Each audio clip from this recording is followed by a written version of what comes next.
नमस्कार दोस्तों, स्वागत है आपका अपने चैनल जीके 25 ट्रिक्स पर।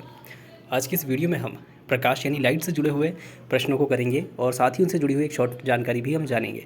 इसी के साथ जनरल अवेयरनेस की भी इसमें कुछ क्वेश्चंस रहेंगे जो कि आपके आने वाले एग्जाम से रिलेटेड रहेंगे, जो आपसे पूछे जा सकते हैं। बहुत ही ज़्यादा इंपॉर्टेंट क्वेश्चन है। तो आइए वीडियो को स्टार्ट करते हैं फर्स्ट क्वेश्चन के साथ। पहला प्रश्न है, जिस सामग्री से रोशनी यानी लाइट पारित हो सके उसे क्या कहते हैं, यानी कि लाइट जो है वो आर से पार चली जाए। ऑप्शन है ट्रांसलूसेंट, ट्रांसपेरेंट, ओपेक या विट्रियस। तो ये सिंपल सा क्वेश्चन है, आपको पता होगा कि ट्रांसपेरेंट यानी क्या होता है, जिसे हम आर से पार देख सकते हैं या फिर रोशनी उसमें से आर से पार जा सकती है, उसे ट्रांसपेरेंट कहते हैं। तो सेकंड वाला जो ऑप्शन है वो राइट आंसर रहेगा। ऐसी सामग्री जिसमें से रोशनी बिना बिखरे हुए आर पार हो जाती है पारदर्शक सामग्री कहलाती है। पारदर्शक यानी ट्रांसपेरेंट। यह प्रकाश का एक महत्वपूर्ण भौतिक गुण है जिसका प्रयोग जो है प्रकाशिकी में किया जाता है। अगला प्रश्न है, टिंडल प्रभाव प्रकाश के डैश से संबंधित है, यानी कौन से गुण से संबंधित है। ऑप्शन है परावर्तन, परिक्षेपण, प्रकीर्णन या अपवर्तन। तो टिंडल प्रभाव जो होता है वो प्रकाश के प्रकीर्णन से संबंधित होता है। तीसरा ऑप्शन जो है वो राइट आंसर है, प्रकीर्णन। टिंडल प्रभाव प्रकाश के प्रकीर्णन से संबंधित है। किसी कोलाइडी विलयन में उपस्थित कणों द्वारा प्रकाश का प्रकीर्णन होने की परिघटना को ही टिंडल प्रभाव कहा जाता है। इसे छोटे छोटे निलंबित कणों वाले विलयन द्वारा भी देखा जा सकता है। इस प्रभाव का नाम जो है जॉन टिंडल के नाम पर रखा गया था। नीला प्रकाश लाल प्रकाश की तुलना में बहुत प्रकीर्ण होता है क्योंकि नीले प्रकाश की आवृत्ति जो है वो अधिक होती है। अगला प्रश्न है, निर्वात में प्रकाश का वेग कितना होता है। तो देखिए, इसमें मैंने 0 लिखे हैं, तो आपको मैं वो पावर के हिसाब से बता दूंगा। 3 गुणा 10⁸ मीटर प्रति सेकेंड, 3 गुणा 10⁶ मीटर प्रति सेकेंड, 2 गुणा 10⁸ मीटर प्रति सेकेंड या 3 गुणा 5⁸ मीटर प्रति सेकेंड। तो देखिए, निर्वात में जो प्रकाश का वेग होता है वो कितना होता है, 3 गुणा 10⁸, यानी कि जो पहला ऑप्शन है वो राइट आंसर है। प्रकाश एक प्रकार की ऊर्जा है जो विद्युत चुंबकीय है, तरंग के रूप में संचरित होती है। इसकी तरंग दैर्ध्य जो है वो 3900 एंगस्ट्रॉम से 7800 के बीच होती है। प्रकाश की चाल विभिन्न माध्यमों में जो है भिन्न भिन्न होती है, जैसे निर्वात में अलग होगी, वायु में अलग होती है, कांच और पानी में इस तरह से अलग अलग होती है। अगला है, मानव शरीर में कितने प्रकार की हड्डियों का वर्गीकरण किया गया है। ये क्वेश्चन कई बार पूछा गया है लेकिन बहुत ही रेयर केसेस में, इसलिए आपको याद रखना है।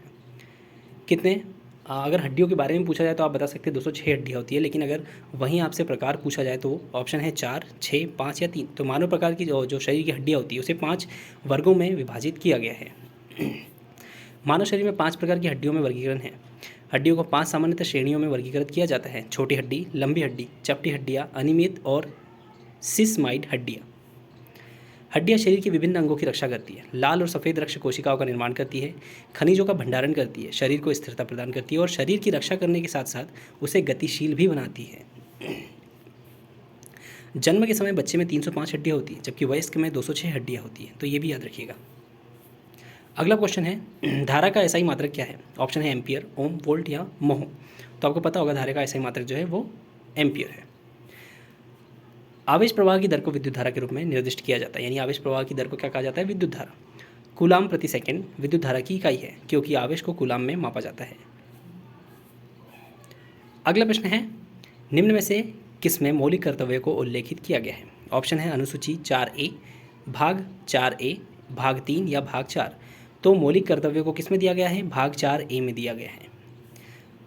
सरदार स्वर्ण सिंह समिति की रिपोर्ट के आधार पर 42वें संविधान संशोधन 1976 द्वारा हमारे वर्तमान संविधान में भाग 4A में मौलिक कर्तव्यों का शामिल किया गया था।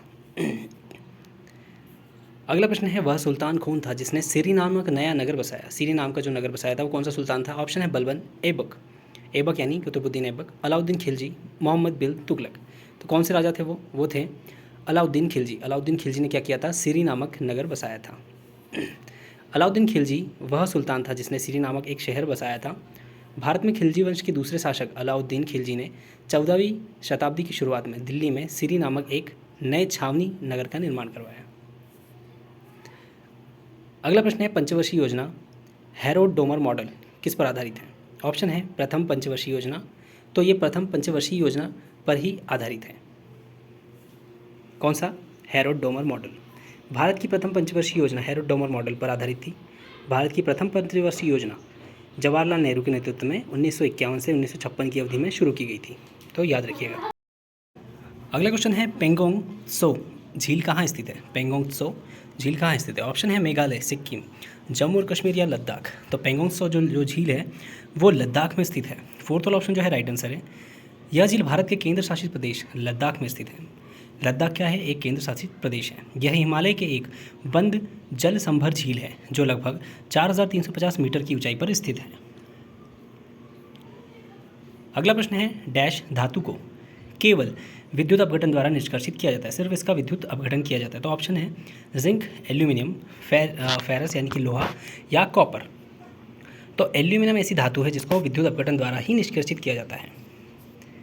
एल्यूमिनियम धातु केवल विद्युत अपघटन द्वारा निकाला जाता है। एल्यूमिनियम को पिघला हुआ क्रायोलाइट के साथ मिश्रित एल्यूमिना के विद्युत अपघटन द्वारा निकाला जाता है। इस प्रक्रिया को हूप की प्रक्रिया कहते हैं। तो याद रखिएगा एल्यूमिनियम का जो विद्युत अपघटन है वो हूप की प्रक्रिया द्वारा किया जाता है। अगला क्वेश्चन है तमिलनाडु और आंध्र प्रदेश के तटों को डैश के तट के नाम से जाना जाता है। ऑप्शन है कोंकण तट, कोरोमंडल तट, मालाबार तट या उत्कल तट। अगर आपको इसका आंसर पता है तो आंसर बताने से पहले आप हमें कमेंट करके ज़रूर बता सकते हैं। तो तमिलनाडु और आंध्र प्रदेश के तटों को कौन से नाम से जाना जाता है? कोरोमंडल तट के नाम से जाना जाता है। आंध्र प्रदेश, तमिलनाडु, कोरोमंडल।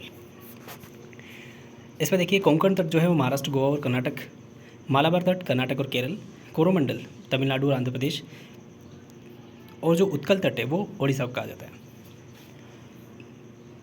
अगला क्वेश्चन है गैनीमेड निम्नलिखित में से किस ग्रह का प्राकृतिक उपग्रह है? ऑप्शन है शनि ग्रह, मंगल ग्रह, बृहस्पति या अरुण।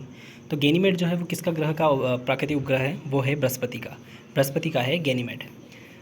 यह बृहस्पति का प्राकृतिक उपग्रह है। यह हमारे सौरमंडल का सबसे बड़ा चंद्रमा है और इसके चुंबकीय क्षेत्र के साथ एकमात्र चंद्रमा है। अगला है भारत के राष्ट्रपति डैश कार्यकाल पूरा होने से पहले लोकसभा को भंग कर सकते हैं। यानी ऑप्शन है प्रधानमंत्री की सलाह पर, मुख्य न्यायाधीश की सलाह पर, उपराष्ट्रपति की सलाह पर या लोकसभा अध्यक्ष की सलाह पर। यानी जो भारत के राष्ट्रपति है वो किसकी सलाह पर कार्यकाल पूरा होने से पहले लोकसभा को भंग कर सकते हैं? तो ऑप्शन है फर्स्ट वाला जो है राइट आंसर रहेगा। प्रधानमंत्री की सलाह पर जो है वो लोकसभा को भंग कर सकते हैं। भारत के राष्ट्रपति प्रधानमंत्री की सलाह पर कार्यकाल को पूरा होने से पहले लोकसभा को भंग कर सकते हैं। भारतीय संविधान के अनुच्छेद 74 के अनुसार राष्ट्रपति प्रधानमंत्री और उनकी मंत्रिपरिषद की सलाह पर कार्य करेगा। अगला क्वेश्चन निम्नलिखित में से किसने मियामी F1 ग्रैंड प्रिक्स जीता है? ऑप्शन है सर्जिया पेरेज, मैक्स वेस्टपेन, लुइस हैमिल्टन या फर्नांडो अलोंसो। तो किसने जीता है मियामी F1 ग्रैंड प्रिक्स? तो वो जाता है मैक्स वेस्टपेन ने। मैक्स वेस्टपेन 2023 में, इन्होंने मई 2023 में मियामी F1 ग्रैंड प्रिक्स जीता है। अभी की हाल ही की बात है। अगला प्रश्न है जब प्रकाश वायु से जल में गमन करता है तो प्रकाश के लिए नीचे दिया गया कौन सा कथन सत्य है? ऑप्शन है इसका वेग में वृद्धि होती है, इसकी आवृत्ति में कमी होती है, इसकी तरंगदैर्घ्य और आवृत्ति दोनों में वृद्धि होती है, या फिर तरंगदैर्घ्य और वेग दोनों में कमी होती है। तो प्रकाश जब वायु से जल में गमन करता है तो उसकी आवृत्ति में कमी होती है। आपने देखा होगा कि प्रकाश, जैसे आप लाइट टॉर्च मारते तो टॉर्च अगर आप ऐसे खाली जगह पर मारते तो सीधा जाके अंधेरे में, अगर आप चलाते तो सीधा जाके क्या होता है, रोशनी कर देता है। लेकिन अगर आप पानी में करेंगे तो पानी में क्या होती है, उसकी आवृत्ति कम हो जाती है, जिससे उसकी रोशनी भी कम दिखाई देती है। प्रकाश का अपवर्तन, जब एक माध्यम से दूसरे माध्यम में गमन करने वाली प्रकाश की किरणें दूसरे माध्यम में प्रवेश करती है तो अपने पथ से क्या हो जाती है, विचलित हो जाती है। इसे प्रकाश का अपवर्तन कहा जाता है। तो ये थे हमारे टॉप 15 क्वेश्चंस जिसमें आपको प्रकाश से जुड़े हुए, और उसके अलावा आपको कुछ जीके का भी ज्ञान दिया गया है। और भी कई सारी वीडियोज़ के लिए आप हमारे चैनल पर जा सकते हैं। आपको कई सारी वीडियोज़ मिलेगी जो कि अलग अलग एग्जाम से रिलेटेड रहेंगी। इसमें आपको कुछ ट्रिक्स भी मिलेंगी जिससे आपको याद करने में बहुत ज़्यादा आसानी होगी। तो जल्दी से चैनल पर जाइए, चैनल को सब्सक्राइब करिए। आने वाली नेक्स्ट वीडियो के अपडेट के लिए बेल आइकन को प्रेस करना बिल्कुल ना भूलिएगा। GK 25 tricks. जय हिंद, थैंक यू।